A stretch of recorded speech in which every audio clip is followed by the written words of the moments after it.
In a world where carbs are your enemy, you need one man to help you fight your battles. That man is Jimmy.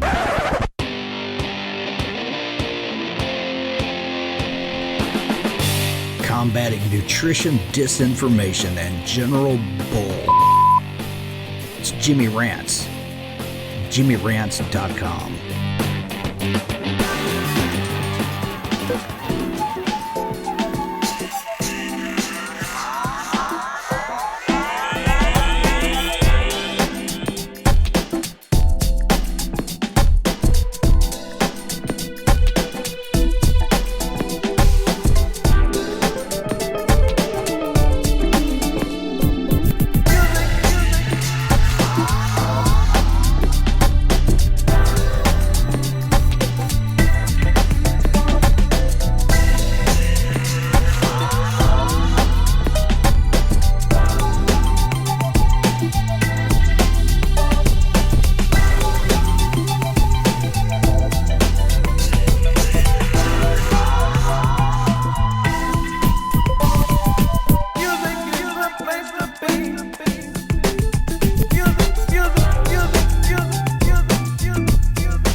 What's up, you guys? Welcome back to another Instagram Live, and we're here with another episode of Jimmy Rants. JimmyRants.com is the website. As always, you can engage live in the content, but you got to go follow me over on Instagram Live. I'm at Living Low Carb Man, LIVIN, Once you're there, you can engage live, just like all these people are doing here today. Thanks for being here today on Jimmy Rants. If you missed the live, you can watch it on replay for up to 24 hours on Instagram. After 24 hours, poof, it does disappear. Be sure to pop on over to YouTube, type in a keyword search Jimmy Rants, or go to youtube.com/living low carb man. Finally, the best of the best moments of this here show, we make a podcast out of it. It's called Jimmy Rants, the podcast, over on Apple Podcasts as well as Stitcher. And all of these links, you guys, they're at JimmyRants.com. Today's Jimmy Rants is going to be a topic that is a little outside of my purveyorship and knowledge. Now, I have some knowledge about this topic, having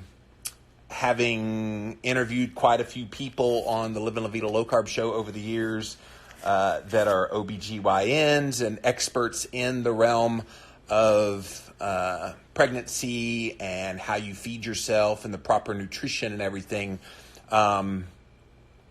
So today I have an expert joining me, and I see she's Katie Newman. She is at the Keto Katie, and she's here momentarily.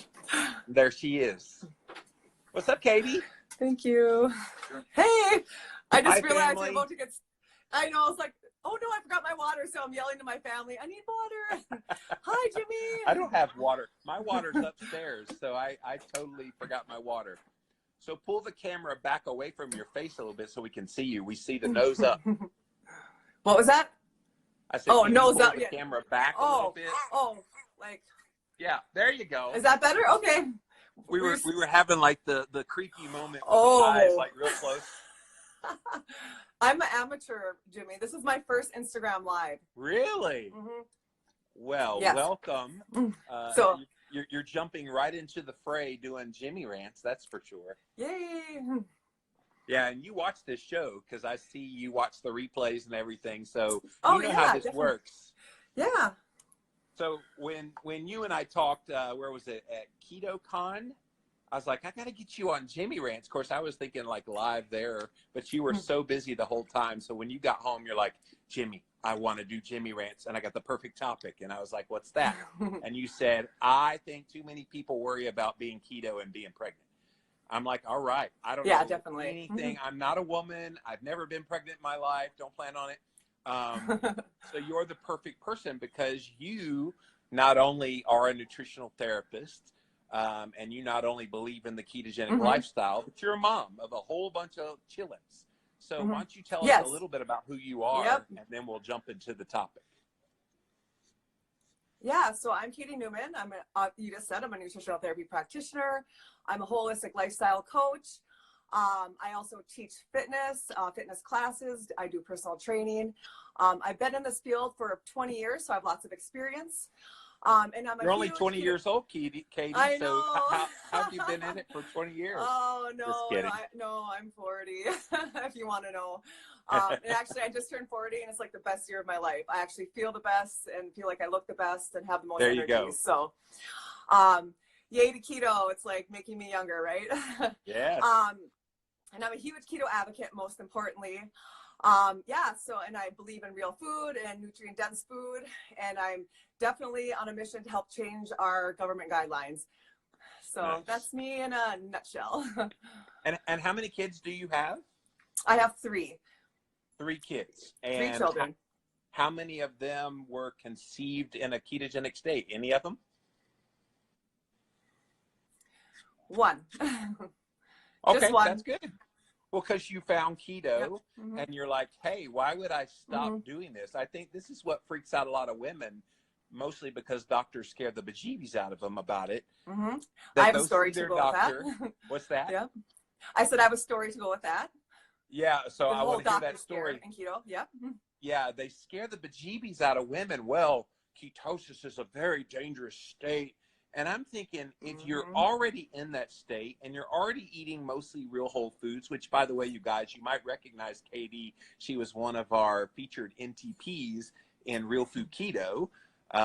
It was so cute. People wanted your autograph at one of the conferences we were at. I think it was a metabolic health summit. Yeah, that's February, right. It was the health summit in January. And that was just funny to me, but good. Yeah. And you know, they just freak out because the doctors just don't want them to be in ketosis. And I'm thinking, if it ain't broke, don't fix it, right? Yeah. So can I tell you a little story? Yes. Okay, so with my first pregnancy, I was 19 years old. So 20 years ago, I had, which I believe to be gestational diabetes, and I definitely had many hypoglycemic events. Every day after lunch. So I told my OBGYN at the time, I said, every day after lunch, an hour to 2 hours, I have these episodes where I turn pale, I shake, I feel like I'm going to pass out. And then I really crave ice cream. So I drive to Hardee's, get an ice cream cone, and it goes away. And she goes, oh, perfect. Just keep doing that. And that's all she said. Like, literally, that's all she said. Like, oh, just keep doing that. And I was like, this isn't normal. I mean, I feel like I'm going to pass out. And as a young single mom, not knowing any better, that was terrifying. I'm like, am I just gonna like keel over one day? Okay, so fast forward 20 years, I tell my midwife at a birth center that I was keto. So I thought they'd be open to it. You know, it's, you know, the new upcoming thing. No. So I told her I was keto. I was planning on staying keto. She called me 3-4 days later on a Friday afternoon and lectured me for a half hour. She said, if I don't consume 11 servings of carbs a day, my baby's brain would not develop. I would not produce a healthy baby. And she was just like beside herself that I even thought of eating a ketogenic diet. And I tried to explain to her like what I ate.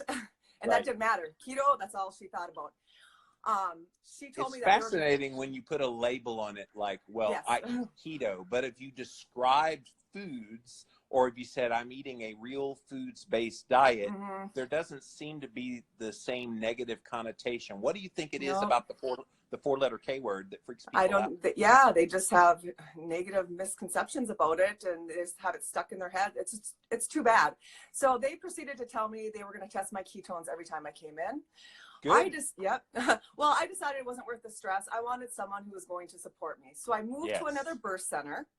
And I decided, again, it wasn't worth the stress of even saying the K word. So that's one of my top tips. Don't say the K word, or be careful who you say the K word to. And so I just said I'm eating a whole food, real food, nutrient-dense diet. They said, sure, sounds great. We have all of our new moms write down for 7 days what they eat. So I did that. And so I brought it back to them. And they said, wow, this is fantastic. I wish we could get all of our expectant mothers to eat the way you eat. And if I would have said keto, would they have the same idea? I don't know. I didn't want to find out. But they were praising me for my nutrient-dense diet.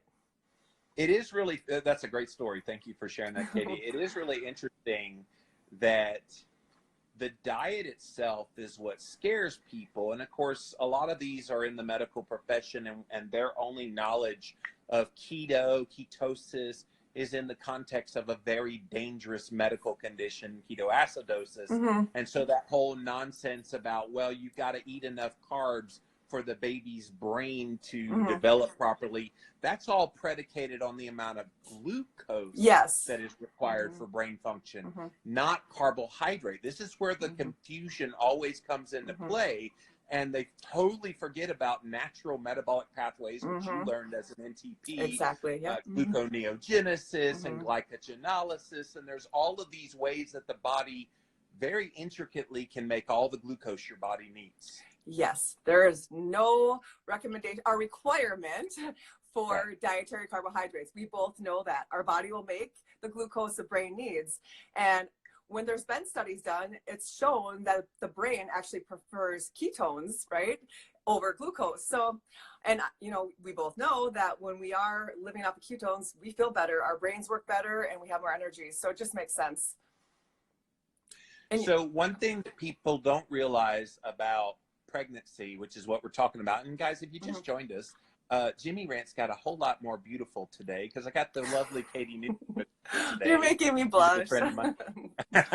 She's a good friend of mine, known as the Keto Katie. If you want to go follow her, I have her name down there. Go click on it after we're done here. But a lot of people don't realize this, Katie, that pregnant women very, very easily get into a state of ketosis, even with higher carbohydrate intake. Mm-hmm. I've heard that. And actually, I did not find that to be true for myself. Really? So, yeah, yep. I guess it people depends. say that. Yeah, it must just depend. I've heard that from many people, and they're like, wow, I bet your ketones are higher. It's not that I was testing my ketones on a regular basis when I was pregnant, because that was not important to me. But when I did test them, they were lower than they were prior and after keto. And I think pregnancy is hard on my body, so I have extra stress with that. And my husband did go through a bout of cancer during my pregnancy, so my stress was higher. So I did not find that my ketones were higher during my pregnancy during the times I did test. Well, so, and I'm everyone's thinking different. out loud here, Katie, a little bit. I'm just thinking out loud. I wonder if you're relatively new to keto, that you have the higher levels, but once you've been maybe keto adapted a while, and I'm assuming by the time you had your keto pregnancy, you've been doing this for a few years, right? No, I was 9 months, but nine strict months. Yep. So that's true. I mean, I could have been relatively more new. adapted. Okay. Yep. Yeah, I'm going to chalk yours up to the stress, raising your cortisol, raising your blood sugar and ketones. That's a good theory. But in general, I remember it was Dr. Mary Newport who talks, and who is a pediatric OB-GYN type of doctor, and she always said, you know, babies when they're born, they're already in kind of a mild state of ketosis because the mother is in a higher level of ketosis. How old is the munchkin now that was he's 2 now. He's 2, but did you see the picture I took of him as a newborn on Instagram? I actually, so I'm being the curious, I would almost say crazy person, but being the curious person I am, I had to see for myself that my baby was born in ketosis. So I tested his blood ketones when he was born, and sure enough, he was in ketosis. There's a photo of it on Instagram. Yeah, I'll take you on it. Hey, that's proof positive. And I mean, Mary had seen it again and again over the years. And it's a mild state, you know, it's certainly. Yeah, he was just 0.6. Yeah. Yeah, but 0.6 is ketosis. So that's amazing. So what do you hear from women? This is Jimmy Rants. I'm gonna let you rant a little bit. What's the major concern that you hear from women as it relates to being in ketosis and being pregnant? The fear, I think, like the points you just brought up, like the fear of ketoacidosis and those misconceptions there. And also the fear of the baby not developing, because we are told we need carbohydrates versus glucose and the difference of that.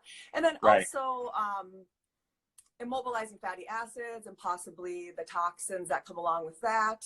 And then just switching over your metabolism. And I don't know if I necessarily recommend a woman, you know, transitioning into the ketogenic diet while they're pregnant. I did belong to several ketogenic pregnancy groups on Facebook, and women were doing it all the time. And actually, Right. some of them are doing it by recommendations from their OBGYN. So some doctors are recommending it for women who are at risk, who get diagnosed with gestational diabetes. Right. Yeah. Well, and I think that's a good point you bring up. And this is something that, well, if I'm not currently in ketosis and I get pregnant, should I be in ketosis? And except for those gestational diabetes and other signs of insulin resistance that might make the pregnancy more difficult, I don't think you change ships suddenly. But if you're keto, and most women who have had trouble conceiving and they go keto and they fix the insulin resistance, which fixes like their PCOS that might have been blocking them from having a baby, why would you stop at that point? It seems to me the continuity of what made you healthy is what's going to also make that baby healthy. Yeah, definitely. I know, I personally believe, well, I guess there's science behind this. So like the whole grains that are recommended to pregnant mothers and the processed food and the low fat, all that stuff disrupts our gut flora, our gut lining, which causes us to have nutrient deficiencies. And I believe those are a big contributor to a lot of the symptoms and the things that pregnant women suffer for. For example, if you're eating a lot of sugar, you're robbing your body from magnesium, right? And what happens when you're low on magnesium? Your body's already using so much more being pregnant and carrying around that baby and developing that baby. So now you need even more. Now you're, giving into your sugar cravings. You're deficient in magnesium. Now you're gonna have restless leg. Now you're gonna have muscle spasms. You're gonna get dizzy. Maybe you get high blood pressure. More Braxton Hicks, that's where the uterus contracts, or even uterine contractions that might get mistaken for preterm labor, and then they want to put you on a bunch of drugs for that. So I believe a lot of these common symptoms can be combated with a nutrient dense diet while you're pregnant. And I know a lot of women want to go keto during the pregnancy because they think it's a good fat loss diet, and that's the wrong reason to do it. You want to do it for the healthier baby, and if you want to easily transition to eating real food, higher fat, lower carb, lower sugar, I'm all for it. But you have to be doing it for the baby, not for a quick weight loss, because now you're pregnant and you're a fear of gaining more weight. Right. Although, would you say that typical massive weight gain that some women experience when they're pregnant, it's mitigated? Not that you're losing weight. You obviously don't want to lose weight while you're trying to make a baby, but you're not going to gain as much of that extra weight. I think some women say, well, being pregnant is my chance to just let myself go and eat whatever I want, and society gives me their blessing to do that very thing for a healthy baby. Yeah, it's sad. I mean, I worked at a Thrifty White Drug with my first pregnancy, and I was in front of the Russell Stover display. And I would end my shift and my apron was full of wrappers. No one said a word about that. And I gained 90 pounds with that pregnancy. And then my second one, when I was more into the health and fitness, thought I was eating, my whole grains and, the typical like pregnancy diet. But I did try to be really healthy about it and eat organically. I gained 50 pounds. And then my ketogenic pregnancy, I only gained 35. And it's natural to gain weight. Our body's prepping and storing up minerals and nutrients for what's ahead. So it's natural to gain weight, but 100 pounds is way excessive, maybe even 50. I think 30, 40 is a good amount of weight to gain while you're pregnant. Yeah, I see a lot of the people who come to keto, women who come to keto, they come to it, or even carnivore, they come to it after they've had a baby and they gained way too much weight. So obviously post having a baby, it's a great way to shed that fat. But here's the question that comes up a lot, Katie, within that context is, well, what about breastfeeding? Should I hold off on eating keto to lose the baby weight until the breastfeeding period is over? What's your experience with that?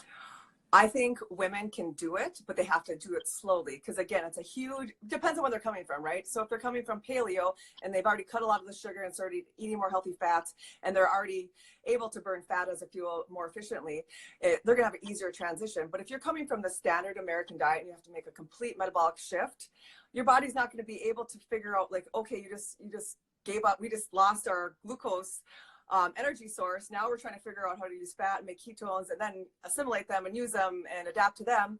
it's going to probably put the breast milk, you know, on the back burner for a second. And that does happen. So I think transitioning slowly, but I think number one, you need to stay hydrated and you need lots of minerals. And no one understands that when they first start keto. They don't know what that means because we're all told to fear salt. So they're you know, so adding sufficient amount of minerals and drinking a ton of water during that transition will make it a lot easier and help you adapt faster. So you're a nutritional therapist, so I love hearing the mineral talk because I think in the keto space, we get so obsessed about the macros that we totally miss the micros and the minerals, and the essential nutrients and the accessory nutrients and all these things that Christine and I wrote in our book, Real Food Keto. I mean, it's just, these things are critical. And I think people miss them, especially women that's making a little munchkin inside of them. They don't really pay much attention to this. Yeah, we've, you know, like I said before, I feel our society puts so much pressure on women to look a certain way, and sometimes they forget about what they're growing a baby. That baby needs to be number one, not your body. Right. So yeah, and I think if you do eat a nutrient dense whole food ketogenic diet, your baby is, and your body especially, are going to get the nutrients that it needs, because most often than not, the baby is going to get what it needs. The mom is the one that's going to suffer. You're going to lose your hair, which I did with my first 2 pregnancies. I lost a ton of hair, which is devastating as a new mom, especially if you're a young mom, to start going bald after you have a baby. Then that adds more stress to the whole situation. Your bones may weaken. You may, you know, it's just, yeah. So feed your baby, feed your body, eat nutrient dense foods, and make sure you're getting, and we know that our mineral supply is depleted in our food. So you have to add those back in. And so that's lost in the prenatal education and postnatal. I've never received anything like that during any of my pregnancies. Wow. So Katie, carnivore has kind of come on as a trend in the dieting world, kind of as a subset of keto in the last couple of years. Are you aware of any women that have gone and are carnivore and got pregnant and stayed carnivore all through the pregnancy? I am not. That's so funny you asked, because I've been carnivore-ish for the last 3 weeks, and it totally changed my life. I kind of had the feeling for me, by the way. Oh yeah, I kind of feel like I did when I first went keto. I'm like, wow, this is amazing. And so I thought about that. I'm like, I'm not gonna have another baby, but I was like, wow, if I ever got pregnant, what would I do? She was quick to say that. I'm not having another baby.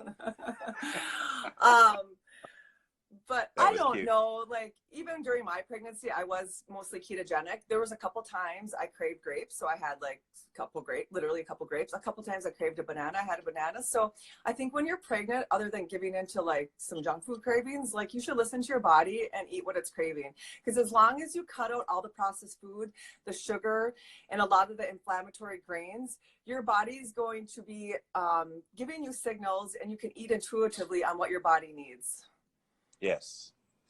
Yeah. And I think this is just one of those subjects. It's just going to be so taboo, because people, they already have a tough time, certain people, with just ketosis for anybody. But oh my gosh, you can't do that to a little munchkin. You're trying to blah, blah, blah, blah. But I would argue the people that I've heard that have had a baby in a low carb keto state, those kids turn out pretty brilliant. And that stands to reason, because we know the neurological effects that come from ketones. And if they got it gestationally, you would think it would make them crave wanting to continue to have those benefits once they become young kids, and then grow, like you've got a little 2-year-old now. So I can speak to that. My son, he goes to daycare. He's gone since he's been 6 weeks old. And he has probably about 6 to 8 women that watch him on a regular basis. And I, honest to God, every single day they rave about how smart he is. Like, every single one of them says they've all been in childcare for a long time. They have never seen a baby this smart. Honestly, like, they can't believe it. Like, when he was 12 months old, he was doing things that the 2-year-olds were doing. And they're like, we can't believe his little brain can process all that and do that. And his hand-eye coordination and fine motor skills. So yeah, I think it's definitely benefited him very much so. Yeah. So Kitty Caddick says, both of my kids are in a state of ketosis since day one. Keep going strong, completely sick free, would have never done anything differently, breastfeeding and doing some long-term fasting as well. Now, she was keto before the pregnancy, so she's living proof that it is possible. Yep.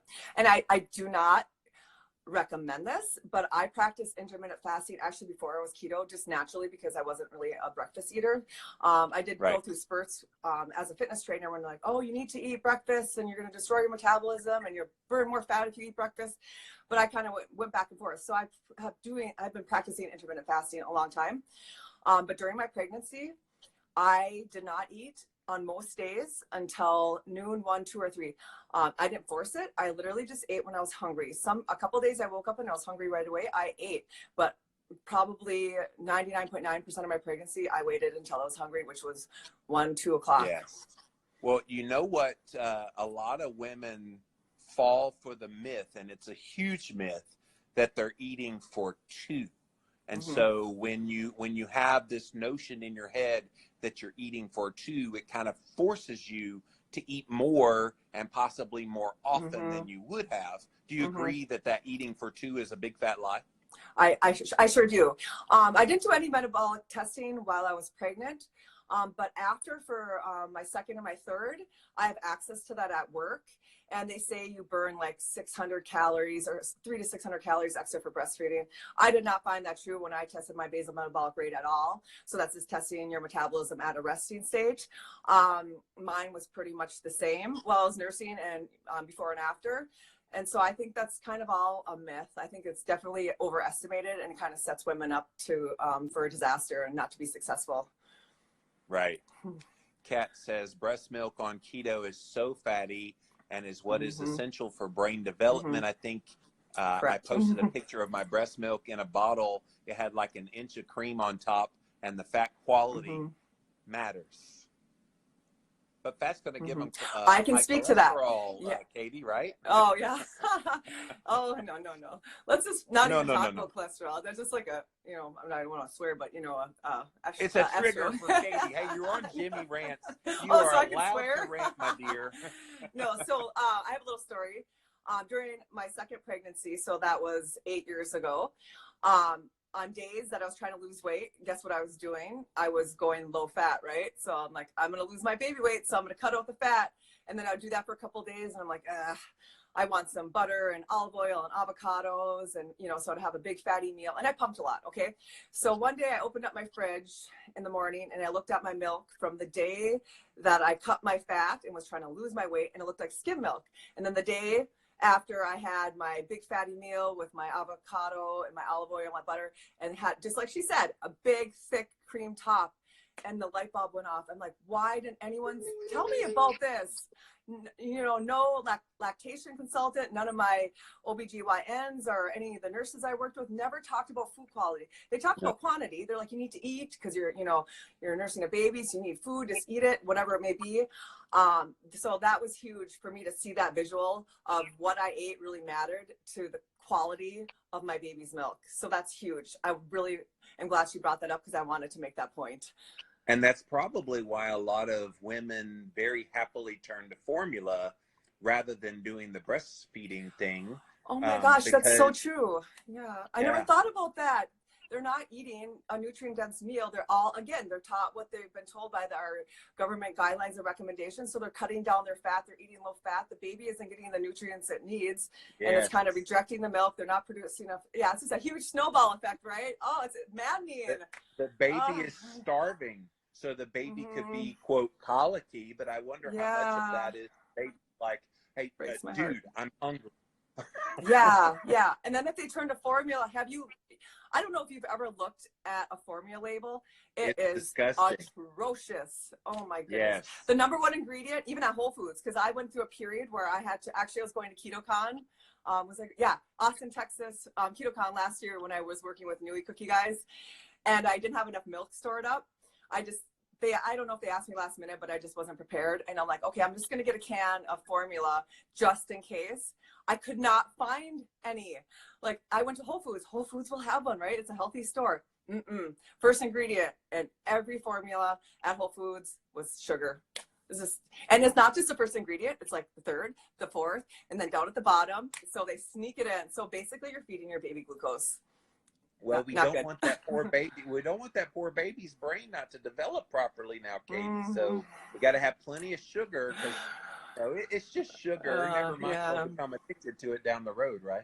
Yeah, it's just maddening. And my blood is starting to boil, especially I'm going back to my whole midwife. You're on the right show. PJ says, correcting my mineral profile helped push me past my long-term plateau. I'm over 60 now, but I can see how this would have made my pregnancies far more comfortable and my kids a lot more healthy. Yeah. Definitely. Caitlin Grass-Fed Girl said, my sister is currently nursing eating a carnivore diet. So wow, how's that going? Did she say? Cool. At Ellen is Hangry is the username here on Instagram. If you're gonna go look up Caitlin's sister. Thank you for chiming in, Caitlin.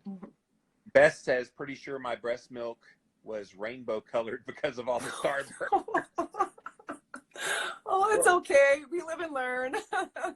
Yeah, and I think, like I said earlier, I think a lot of women, they turn to junk food because it's almost glorified. Well, you're pregnant, you're eating for two, you're this and this, and you need to have a healthy baby, you need to be nice and plump. And it's just, that's not necessarily true. I think that sets up kids to develop insulin resistance, which down the road makes them adults that have to fight this all these years later. I mean, my mom, Katie, when she had me, I've seen pictures of her. She was over 300 pounds when she had me when I was in her belly. Wow. And I was 10 3/4 pounds when I came out and was cesarean section. So I had so much, like from the get-go, fighting against me being successful, of being healthy and thin for my life from the get-go. And so people forget about that. All this in utero matters. Well, I'm assuming you do know that insulin does not cross the placenta, right? Did you know that? I am well aware of that. Yep. And that contributes to, I mean, that contributes to potentially putting your baby at risk for lifelong metabolic disease, diabetes, high blood pressure, heart disease. Yeah, I'm sorry. Yeah. And there's actually, I think there's studies to prove that. Have you seen the studies? It's good, though, because I think it helps give people a reason that struggle. Well, I've done diets. I've even done keto. I still have issues. And you got to look back to when your mama had you. And her mama.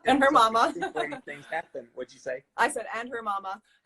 Exactly. Yeah. It's generational. And sometimes it could pass down 3-4 generations. Hey, Munchkin, is that the 2-year-old? You know what? My husband must have forgot about his babysitting duties. Hey, it's perfect for keto and pregnancy. Say hi. Say hi. Hi. I see the eyeballs. Keto baby. Okay. Hopefully my husband comes and gets him soon. I'm sorry. No, it's all good. Kimberly says, my poor babies were fueled by M&Ms. Yes, M&Ms. Did you ever like M&Ms when you were pregnant the first couple of times? Myself? Yes. Yes. Like I said, I was in front of the Russell Stover display with my first one. The second one, I probably had some M&Ms. Yes. Right. Yeah. PJ says epigenetics is a real thing. Yeah. I mean, you can express it differently, but that whole genetic predisposition is very hard to overcome. Well, and look at the Pottinger's cat study. I'm sure you're aware of that, right? The yes. So. What was it? 4 generations for it to leave once? 2? Yeah, yes. So nope, it was 4 generations to correct the damage. So it took. So what was it? I think was it 3 generations where the cats, after a poor diet, they weren't really producing anymore. And they were producing with birth defects, and it took 4 more generations to get back into a healthy state. And that's just a cat. I mean, who knows what it equates to as humans, but it's a pretty profound study in my eyes to give us some insight on epigenetics and how that works. Yeah. So anything else we haven't covered on this Jimmy Rants special edition episode about keto and pregnancy? Anything else that you got to get off your chest, Katie? Yeah. I just want to say that like eating real food and cutting out the sugar and the inflammatory grains and adding the healthy fats really made for the best pregnancy. I suffered my first two greatly. I slept every day. I took naps every day. I had severe nausea. I missed a ton of work with both of them. And I just had tons of symptoms, frequent urination at night, which most people say, well, the baby's, you know, squishing your bladder, which is true. But I think that was because of my high blood glucose. I had insomnia, restless leg, lots of cramps, severe night cramps, preterm labor symptoms. And it was all because of my diet. And my third pregnancy, when I went keto, it was by far the easiest. And I was pushing 40, right? My first two, when I was 19 and in my early 30s, should have been my best. But when I was pushing 40, I was vibrant. I took one nap. I had very little to no nausea, and I felt great. And the whole thing went great. Pre, post was a success. So I definitely, I used to say I don't recommend it. You got to do your own research, but I highly recommend doing your research and considering, you know, eating this way while you're pregnant. Because what's the alternative? What the government guidelines and what they recommend? No. They're recommending low fat and 11 servings of grains. That's just, it's just a disaster.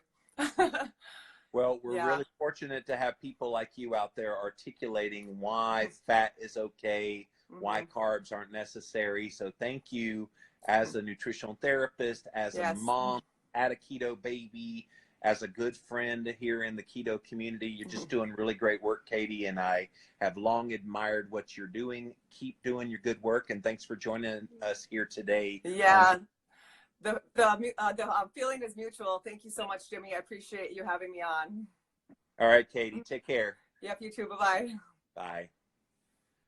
All right, guys, that was Katie Newman at the Keto Katie. Go check her out here on Instagram. That's it for this episode of Jimmy Rants. JimmyRants.com is the website. As always, if you want to engage live in the content, you got to go follow me over on Instagram Live. I'm at Living Low Carb Man, LIVINLOWCARBMAN. Once you're there, you can engage live just like these awesome people did here today. Thanks for being here, you guys. If you missed the live, you can watch it on replay for up to 24 hours on Instagram. After 24 hours, it does disappear. Pop on over to YouTube, type in a keyword search, Jimmy Rants. You will find the show. Finally, the best of the best moments of this here show. We got a podcast for you. It's the Jimmy Rants podcast over on Apple Podcast and Stitcher. All of these links, you guys, are at jimmyrants.com. Good for you, Katie. Thanks for spreading the word, says PJ. Thank you for that. Kitty Caddick, when we all can just realize ketosis is very physiological state, the problem will be solved. Yeah, Kat, that's not going to happen anytime soon, sadly, but you're right. It's just a physiologic state. Nothing more, nothing less. So, guys, until next time, we'll see you then.